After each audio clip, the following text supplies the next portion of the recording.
Vous faites bien de regarder DBS Télévision. Salut à tous et bienvenue dans les brèves de l'écho. Déjà financièrement fragile depuis de nombreuses années, en raison de la concurrence farouche que lui livrent les tissus importés de la Chine et de l'Afrique de l'Ouest, la cotonnière industrielle du Cameroun, la SICAM, l'unique transformateur du coton en Afrique centrale, vient de prendre le protocole d'accord qui lie les deux entreprises, apprend-on de sources proches du dossier. L'assaut de coton est fondé à interrompre de fabriquer les masques et de les vendre que lui offrait le Covid pour pouvoir apurer sa dette. Mais malheureusement, l'encours de la dette a plutôt explosé, atteignant désormais 1,3 milliard de francs CFA.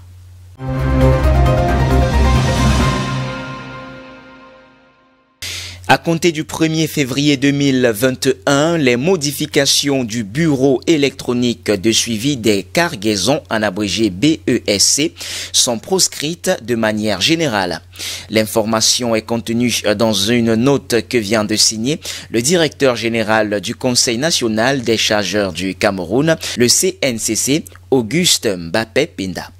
Le CNCC explique que cette mesure vise à réduire les fraudes et les congestions parfois observées dans le dédouanement des marchandises au Cameroun, car le BESC est un document d'anticipation qui doit permettre aux chargeurs d'effectuer des procédures préalables au dédouanement de leurs marchandises. Mais il a été observé que certains opérateurs économiques choisissaient la dernière minute pour modifier ce document sans laisser au CNCC le temps de vérifier la crédibilité des nouvelles données introduites dans le document final. Le BESC a été institué par arrêté numéro 00557/ministère des Transports du 11 juillet 2006. Selon cet arrêté, le CNCC ou son représentant se réserve le droit de ne pas valider tout bordereau dont les mentions, notamment celles relatives au calcul des coûts de transport, paraissent peu crédibles. Cette réserve n'équivaut pas à une interdiction d'embarquement de la cargaison concernée. Toutefois, un nouveau bordereau devra être introduit par l'importateur ou l'exportateur.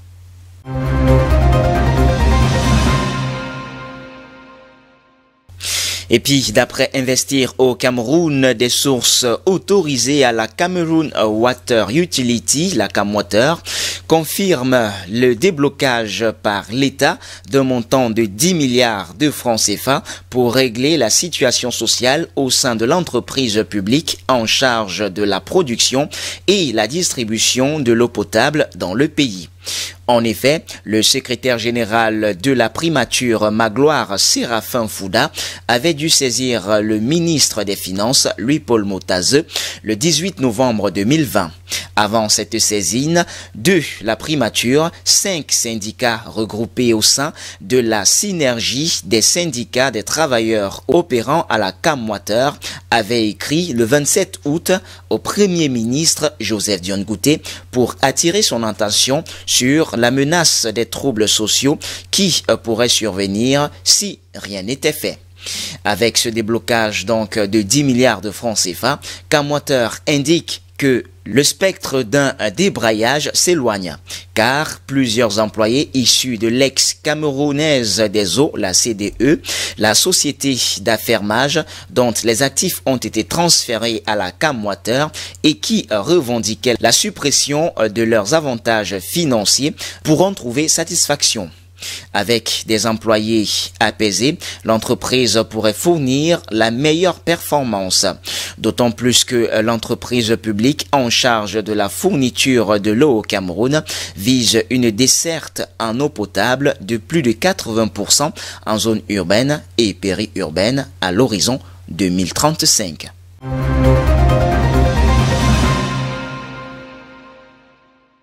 Allons-y hors de nos frontières. À présent, le ministre français de l'économie Bruno Le Maire a salué ce mercredi 20 janvier 2021 l'ouverture américaine au projet de taxation des GAFA. Lors de son audition devant les sénateurs américains, la future secrétaire au Trésor Janet Yellen s'est prononcée pour une taxe internationale sur les géants du numérique en rupture totale avec l'administration Trump. Les déclarations de Janet Yellen marquent un vrai changement de position des Américains sur les GAFA. Jusqu'à présent, Donald Trump s'y est toujours fortement opposé. L'administration Trump avait bloqué les négociations internationales pour une telle taxe et menacé la France de représailles sous forme de droits de douane supplémentaires sur les produits français emblématiques comme le champagne. La France se donne jusqu'à l'été 2021 pour obtenir un accord avec les États-Unis. C'est en juillet 2019 que la France a instauré une taxe de 3% sur le chiffre d'affaires des GAFA, c'est-à-dire Google, Amazon, Facebook, Apple. En 2019, elle a rapporté près de 400 millions d'euros. En 2020, le paiement de cette taxe a été suspendu pour donner une chance aux négociations internationales menées sous l'égide de l'OCDE, l'Organisation de coopération et de développement économique, pour créer une taxe internationale. Si les discussions échouent à l'OCDE avant l'été, la France milite pour que l'Union européenne mette en place sa propre taxe.